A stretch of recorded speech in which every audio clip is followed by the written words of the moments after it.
video, I want to talk about 10 things that I have learned as a second-time mama that I didn't know in the first.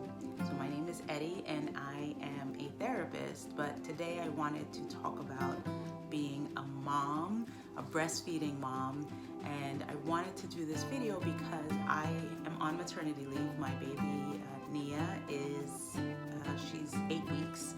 And I've been going to a breastfeeding support group, and when you're in that environment and you're with first-time moms, you truly have compassion and empathy for the struggle of the first-time mom, and you so don't know what you're doing a lot of the times that it almost makes the experience of breastfeeding worse, because you're like in your head and you don't know what you're doing, and you think that like everything you're doing is wrong or it's going wrong, and you're just not as confident, right? Because you love this thing and you want to keep it alive, and you want to nurse, and everybody seems to be like loving breastfeeding, and it looks so easy and it looks so perfect. And I just wanted to do this video because now that I'm on the other side of it, and I'm a second-time mom, and I'm an older mom, I have an appreciation and I have insights that I wanted to share, right? So knowing that this is my miracle baby, because I am 45 and I didn't think I was going to get pregnant again, and little Nia had come into my life, and she is my miracle baby, like she was not supposed to happen, but she's here.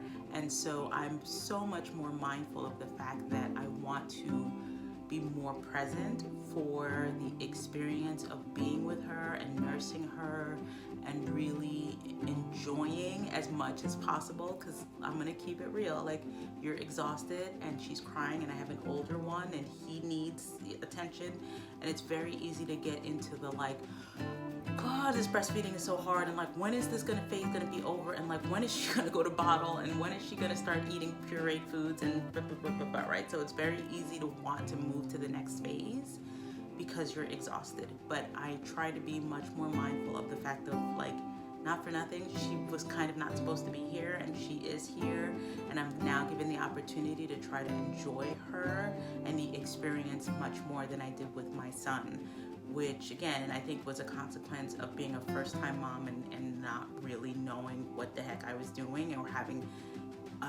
expectations created by I don't know who, what, social media, I don't know what, but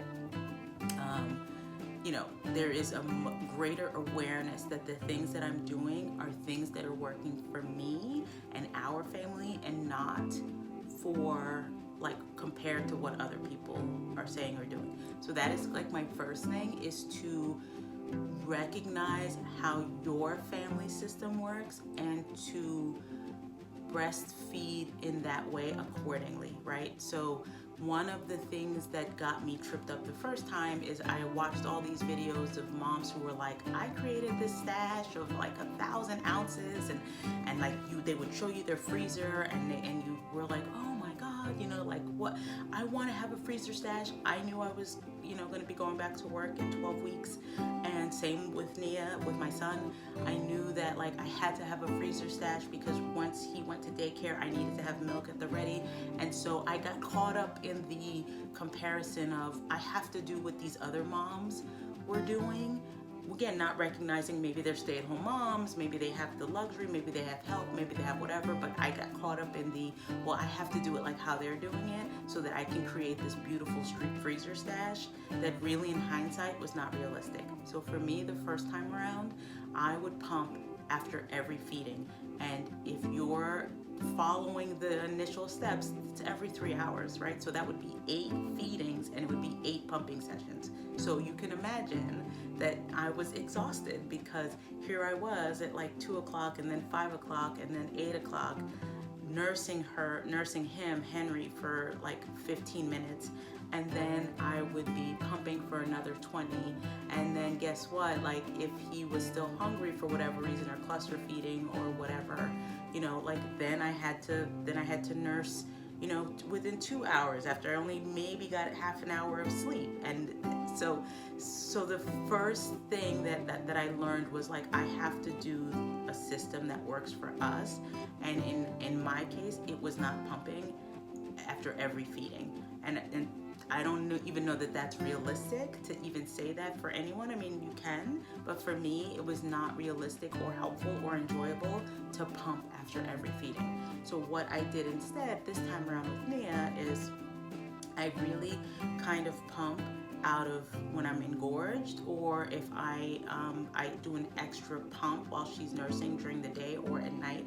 So I may pump once or twice as opposed to the 8 that I was doing. And I went back in my notes. I have a Sprout app, and I noticed I started pumping within 4 days of Henry being born, in which your milk is not even all the way in yet. And after 8 pumping sessions, I only got 6 ounces. You heard me, 6 ounces, because I would get a quarter ounce here, blah, blah, blah, blah, blah. And again, that messed me up mentally, because I'm like, how am I pumping 8 times and I'm only getting 6 ounces? And then I tracked, and it was like within 10 days of him being born, I was up to 17 ounces. But again, that was 8 times. I was starting to get engorged. I was getting clogged ducts because now I was sleeping through some of the feedings and the pumping, and then my breast got engorged, and then I was getting clogged ducts, and that was more painful, and I had to go to the doctor. I mean, it was just a hot mess, right? And so this time around, it's recognizing I'm gonna feed her, she's gonna feed till she gets enough, and then like I will try to pump excess to create the demand. I will pump once or twice a day if I can even get to that, because you know, we just don't need to do that at all times. So that was sort of like one of the few lessons, the first lessons. I'm not pumping 8 times a day. Like, I'm not doing it. I'm just gonna do it when I'm engorged, and I will try to do one if I have the, if I have the time to do it. I will pump like once, just extra, to try to build the freezer stash. The second thing that I learned is, yes, I pumped early this time around. While it wasn't within 4 days, I think it was probably within 10 days of her being born, but I pumped just so I could recognize like just what's happening with my breasts, right? So one of the other things that I did not know at the time was that I had one underperforming boob, right? So I was like confused as to why, either when I was pumping or Henry was nursing, like, why is he hungry again after like an hour? Like, what is going on here? And then when I started to pump, I realized, oh, I've got an underperforming boob. Like, she's a shy Betty. Like, she's just not performing to the level of the other breast. And so when I was nursing, I don't know, for 10 minutes on one side on the underperforming breast, and then he was hungry again, now I knew why. And so I did it again, and it's the same underperforming, shy Betty. She's just shy, but I know that now, and I created less stress for myself about the fact that, oh, like, okay, well, now I can see why she's not feeding, and maybe I just need to have her supplement more on the breast that has more milk, and then it'll even itself out, right? So and then focusing on pumping on the underperforming Betty to try to get to increase the demand and the supply. So that was the other thing. I pumped just so I had insight into what's happening with my breasts. So that would be my recommendation is if you're struggling with, why does this child seem to be hungry, like cluster feeding so quickly after I just fed them? It could be because you have an underperforming Betty, and you just kind of have to, navigate that. The other thing that I learned as a second-time mom is to focus more on the latch and the process of the latch. What was frustrating to me in the beginning was that I struggled. It was, and again, first-time mom, my breasts hadn't been like prepared, I guess. They hadn't developed the toughness that comes with practice. And so after 2 weeks and we're still struggling with the latch, I would say to my husband, like, why have we not gotten this yet? I'm working with the lactation consultant. Like, why is this latch why are we still doing it? But I will tell you now, like 8 weeks in with Nia, we're still working on our latch. Like, It's just every day is different, every breast is different, every hour is different. Like, like we just don't have it down, and I don't know that we will ever get it down. Maybe we will.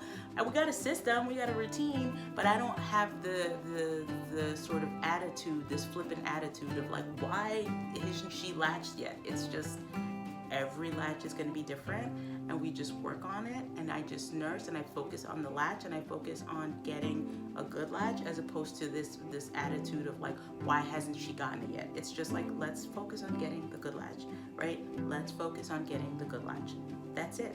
Okay, we got a good latch, woo, on this one side, and on this side, okay, like, let's just focus on getting the good latch. Let's focus on getting the good latch. What do I need in order to help me get the good latch? That's the stuff that I have to figure out, and that's the work in progress. It's not assuming that, oh, because it's been 4 weeks, 8 weeks, whatever, like we should have this latch down, because you're going to set yourself up to be frustrated and to feel like you're doing something wrong because you don't have the latch down yet. The other thing that I recognize, or that I appreciate this time around as a second time mom, is that the baby's gonna want to be held possibly all the time.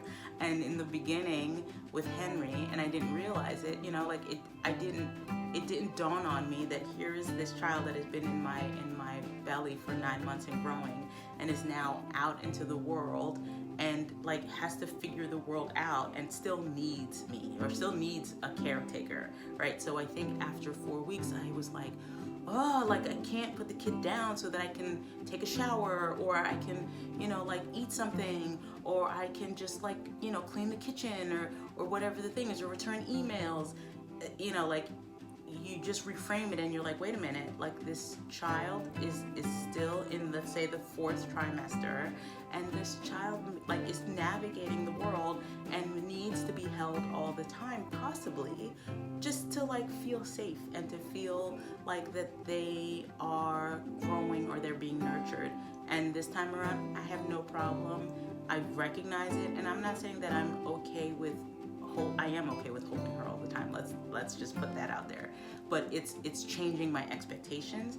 And once I know in my head, like, hey, we might be in a phase for 12 weeks or 15 weeks where she's gonna want to be held all the time, then it becomes, who can help me, right? It's about now which is the next step is asking for help. That's the other thing. As a first-time mom, you think you want to do it all, and you think you should do it all, and I get it. You don't want to hand your baby off to anybody because you're like, this is my firstborn. I can't hand them to you. What if you don't know what you're doing? Now, all of the things, right?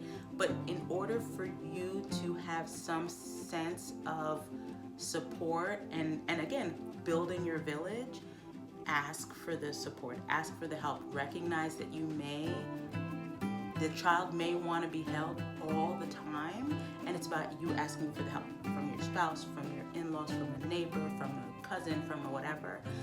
Don't be afraid to ask for help, because that will give you the opportunity to like catch your breath and to take care of yourself and to shower and to kind of not forget about you, right? So that would be the other suggestion that I would have is one, recognizing that the child may want to be held all the time, and then outside of that, get the help and the support that you need to help you in holding this child. And I take advantage of, asking my mother-in-law, asking my cousins, asking my husband, we all, it's about, can you take her? And I'm okay with you holding her. On top of that, which is an additional step, is not responding to every chirp, right? As a first-time mom, I was attuned. There was chirping, and I call the chirping like the like anytime that happened with Henry, what is it? Is he hungry? Does he need diaper change? Does he need it? Like it was just, I was on it. And it was to the point where I'd be in the middle of a shower, or I'd be in the middle of making coffee, or I'd be in the middle of being on the toilet, and I'd be like, I gotta get out of the shower, the baby's chirping, he's chirping, he's chirping. They're chirping. Like, it doesn't require that you stop everything that you're doing to respond to the chirp. As a second-time mom, I still respond to the chirp, but not just as quickly. Like if I'm in the shower, I'm gonna finish the shower. Now it may be like a 3-minute shower, but I'm gonna finish the shower, as opposed to getting out of the shower wet and with shampoo in my hair, and then like you just realize, oh, like the binky fell out and they just needed the binky to get put back in, and like now I'm upset because I've not had a real shower and I just put the binky in and blah blah blah, and now I'm all wet and soapy. So it's about saying, okay, I can finish this task. It's not a 10-minute task. It's like a 3 or 5-minute task. I'm gonna finish this task. I'm gonna get my coffee. I'm gonna have some breakfast. I'm gonna, go to the bathroom. I'm gonna flush. I'm gonna wash my hands, and I'm gonna respond to the chirp. So it's about recognizing that not every chirp requires your immediate reaction or your immediate response, right? So yes, respond, but finish what you got to do first. Again, that is just one of the things that I have learned this time around, which has allowed me to enjoy the experience a lot more. And the other part of it that I recognize that I'm doing differently with Nia than I did with Henry is that I'm not doom scrolling while I'm nursing. That was the other thing I think that got me in trouble and may have contributed to possibly postpartum. I don't know. I was not like formally diagnosed, but I was just like, I don't know, like in a bad way. Like the world just felt scary and dangerous. And I think in part when I think about it, it was because I was doom scrolling.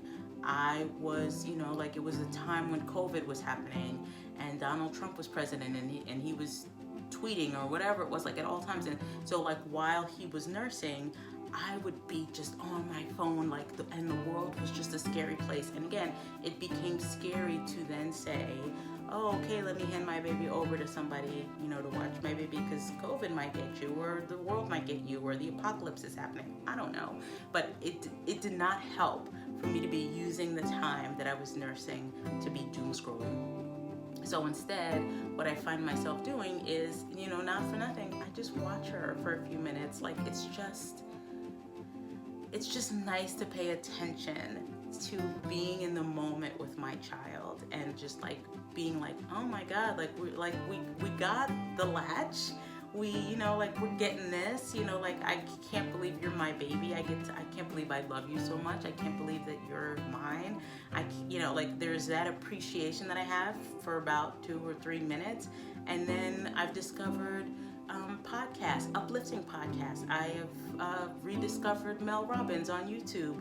I have, started watching videos about how to take care of plants. Like it's just creating an environment while I'm nursing her that is more positive and uplifting than the doom scrolling. So none of the social media where I'm watching other moms who like at 6 weeks have their postpartum body back, they have a freezer stash to die for, the world is blowing up, the stock market is crashing, like none of that. Like there's none of that. It's just I'm with my child, I'm present, and I'm just enjoying the moment with her, and I'm also listening or watching uplifting videos.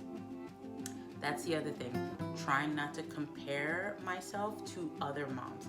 That's the other thing is, again, it's going back to the beginning where it's like, what is going on in your life and what is going on in your family, and adapting to what is going on in your family so that you enjoy the process and not sort of living someone else's life. So outside of that, I think that's it. That's what I wanted to share. So thank you for allowing me to share this video with you. I hope in any way that I have offered you some insight or some knowledge or some awareness or some comfort, that like you are doing an amazing job. Like, do you understand that as a mom, and I get emotional every time I think about this, it's like you carried this child, you have created this miracle of life, and if you are choosing to breastfeed, you are producing food for your child that is keeping them safe and nurtured and loved and fed and helping them grow. So give yourself some grace, give yourself some compassion. Know that you're doing the best that you can. If you're struggling, there are resources out there to help you. like, just give yourself some grace and compassion, and it gets better. It does get better with time. So I hope you enjoyed this video, and if you have any comments or questions, put them in, and I will see